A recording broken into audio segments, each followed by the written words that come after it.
Okay, my name is Joseph Lengmang, and I am the Director General of the Plateau State Peace Building Agency. I'm 47 years old, and I am an expert in peace and security. I've been teaching peace and conflict studies for over 15 years at the University of Jos before I was appointed as the pioneer Director General of the Plateau State Peace Building Agency by His Excellency the Executive Governor of Plateau State, the Right Honorable Simon Bakulalong. I'm married with 4 kids. I believe in our shared and common humanity. I believe in anything that is good. I'm an advocate of peace, stability, prosperity, and development of our people.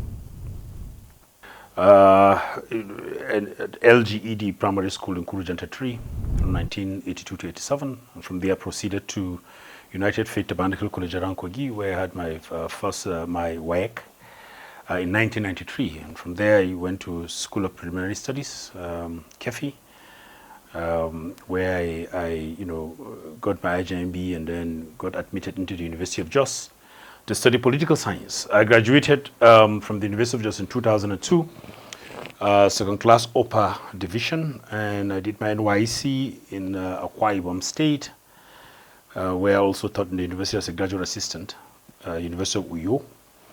From there, I got recruited into the University of Jos as a graduate assistant in 2004. I stayed there for some few months before I proceeded for my master's in Spain, and had a stint with the United Nations between 2007 to 2010 in Nicaragua, in Central America, and also in South Africa, where I worked with UNIFEM, now UN Women. I was a junior professional officer in charge of the countries in SADC, in the SADC region, 14 of them, that were implementing a wide range of projects to men who aimed at empowering women and giving them this sense of equality with the men folk. I was back to Nigeria, where I taught in the university before I also went to Germany to study for my PhD. Coming back, of course, His Excellency appointed me as the DG of this new institution, where our role essentially is to promote peace through or by fostering mutual understanding and cooperation between different, fighting groups or ethnic groups or religious groups in Plateau State. It's been a remarkable journey so far, and one through which for us has helped us to also evolve even as experts or as individuals or as stakeholders in the Plateau peace building process. So the first and foremost, I think you need to also understand that this was the institution itself was a novel idea. Prior to the setting up of this institution in 2016, there wasn't any institution that had this kind of a mandate that we had. For the very first time, a state government establishing through a legal framework an institution that is saddled with the responsibility of promoting peace by using different mechanisms available, and also by promoting forgiveness and reconciliation between communities that have fought themselves in the past.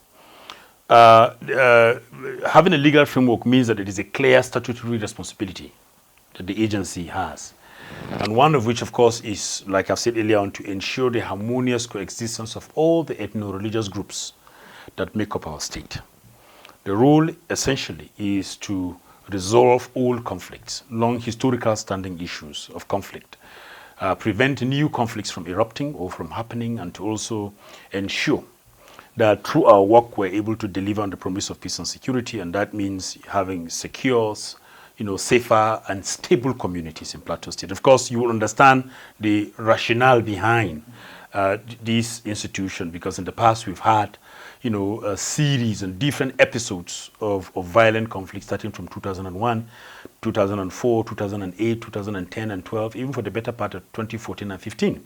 Plateau had been, in the media for the wrongest of all reasons. It's been a serious stigma, a blight, if I would say, on the conscience of our citizens and even our nation, the story of Plateau State. The pattern of response in the past had always been this ad hoc security arrangements. We wait until it happened.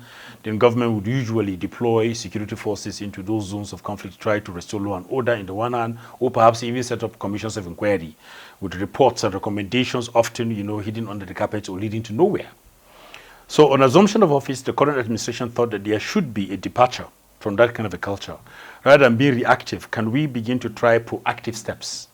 And the focus of the agency essentially is to work with a wide range of stakeholders in a proactive manner. Proactiveness here means speaking to issues of conflict at their latent stage, that we see an early warning and we mobilize very quickly together with the relevant stakeholders to see how we can collectively de-escalate tension as opposed to allowing tension to escalate into violence.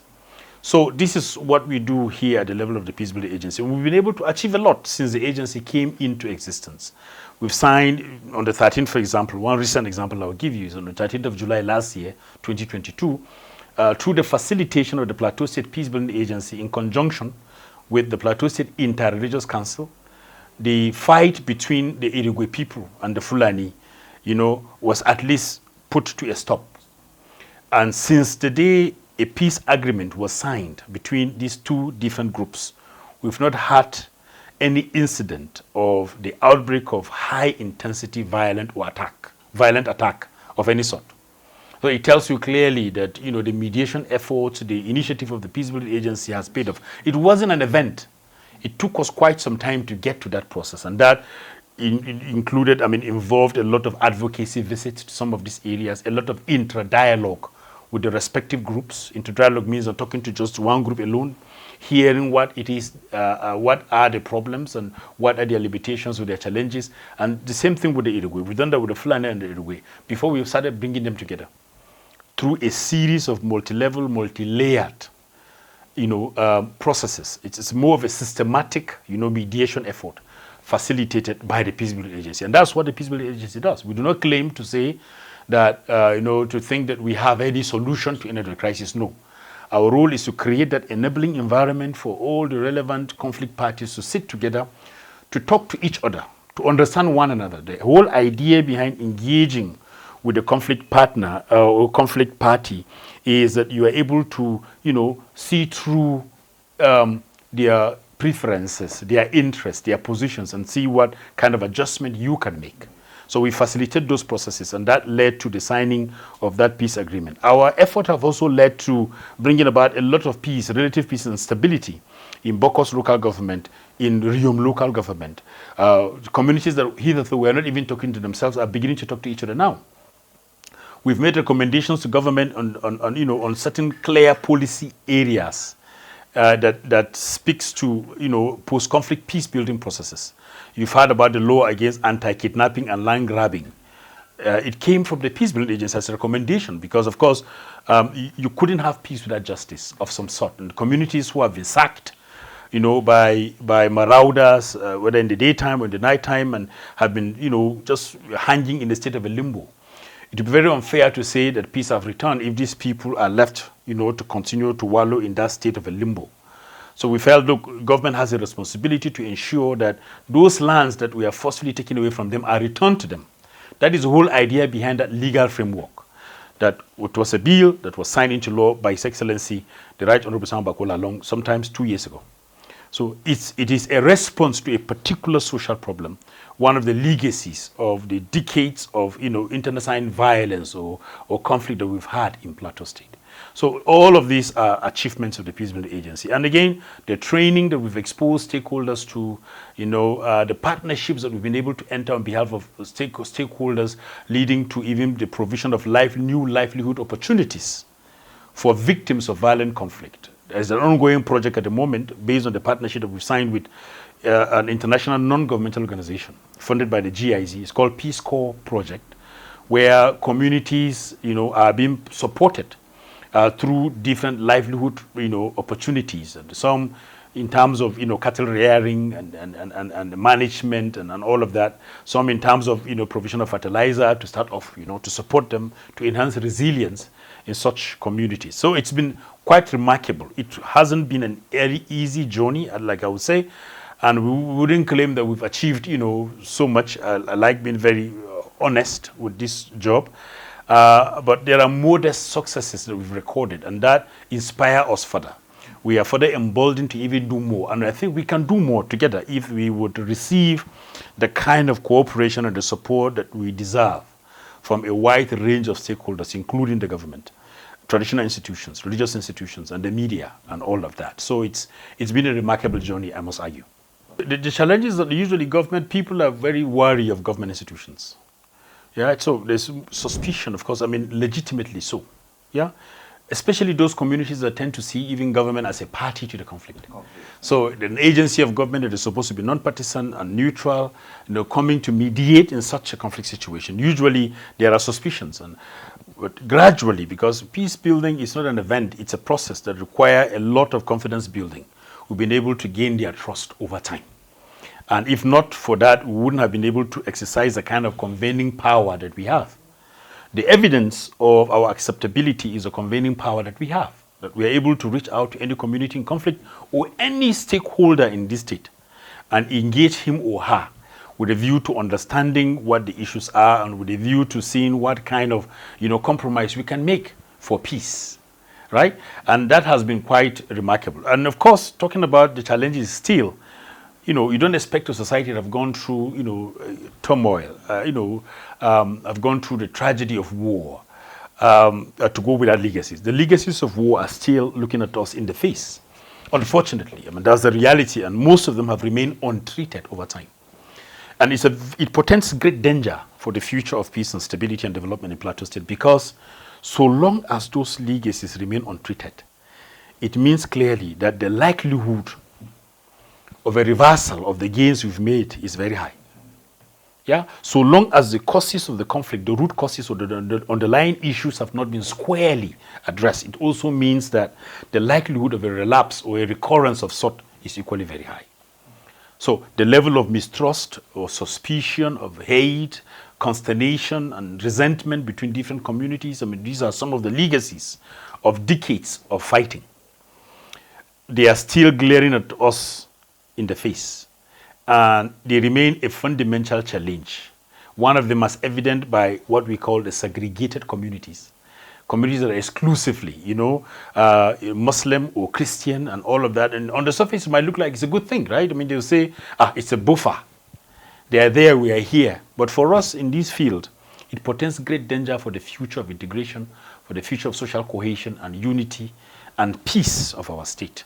So we need to put in place, develop programs and initiatives that will bring communities together as a united front, regardless of the adversities we've gone through, regardless of the horrific experience, whether individual or collective, of war and violence.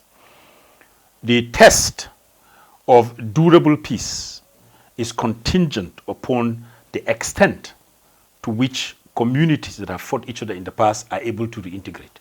And this is very, very key. So it remains a fundamental challenge to the work we do. Thirdly, the question of resources. Even though you hear that it's much more easier to prevent violent conflict than to deal with the immediate aftermath of war. Yeah?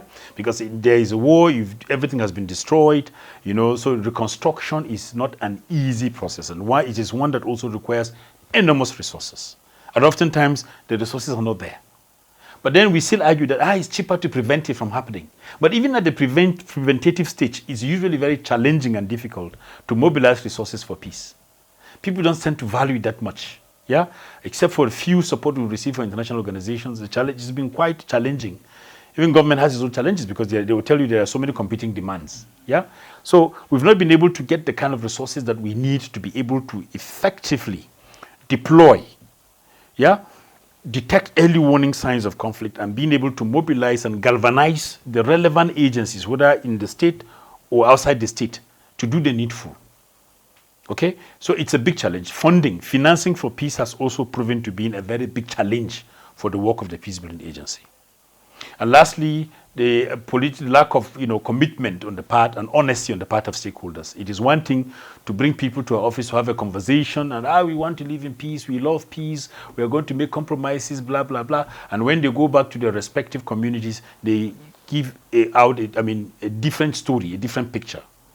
They don't tell them the truth of what they have said. I mean, we go back, what they usually do is even further fan the embers of ethno-religious crisis, you know, and hate and resentment. So that lack of sincerity of purpose on the part of stakeholders sometimes undermines, you know, the little gains we've made over time. And it seems to bring us back or draw us back as far as the process of entrenching the ideals of sustainable peace on the plateau is concerned. So these are some of the few challenges we've had, besides other technical and organizational issues as an institution set up by government. But our legacy, it's the future that will speak for it. Yeah, I've done my very best. We've done our very best as pioneer staff of the Peace Building Agency. We've done the very best that we can to ensure that this institution outlive all of us, that it outlives the current administration. Of course, there's a legal framework. It wasn't created by executive fiat, no. It wasn't created by an executive order, no. It was created by law. And what that means is that if the next administration comes, they don't like it, they have to go back to the House of Assembly and repeal the law, get it to that, and repeal the law. And I don't think, based on the value that these institutions have brought to issues of conflict and peace and security in plateaus, I don't think anybody in his sane mind, in his senses or her senses, would want to, you know, take us backward. It is still much more profitable, as far as peace is concerned, for us to prevent violent conflict through such institutions and mechanisms than to still subscribe to the security-centric kind of an approach, which is absolutely reactive in mode, you know. It hasn't yielded the kind of result we wanted to see 10, 15 years ago. And I don't think it is tomorrow or next week or next month or next year or next 5 years or 8 years that it will give us the kind of, you know, result that we wanted to see. So the Peace Building Agency, I would argue, has come to stay. And I wish that the next administration would also pay even more attention, you know, to the Peace Building Agency, given its, you know, value for peace and stability, and given its capacity to organize, to mobilize, to galvanize ordinary communities to do extraordinary things for peace. Number one, I would say, you know, election is not war. And for us on the plateau, we've come a long way in our effort to consolidate on the peace and to prevent the likelihood of a return to those gory past. Therefore, it is incumbent on our political actors to conduct themselves in a way that is very civil. Disagreements will always have disagreements. Disputes will always have disputes. Conflict will always have conflict, because so long as you're a human being, you know, conflict is an inescapable fact of life. Yet, on the other hand, like I always say, the need for us to coexist side by side is compelling. So we don't have any other country, any other state apart from the plateau and Nigeria. If we allow, you know, the building to collapse on our heads, where then do we go to? It's a cycle. And so people should be honest.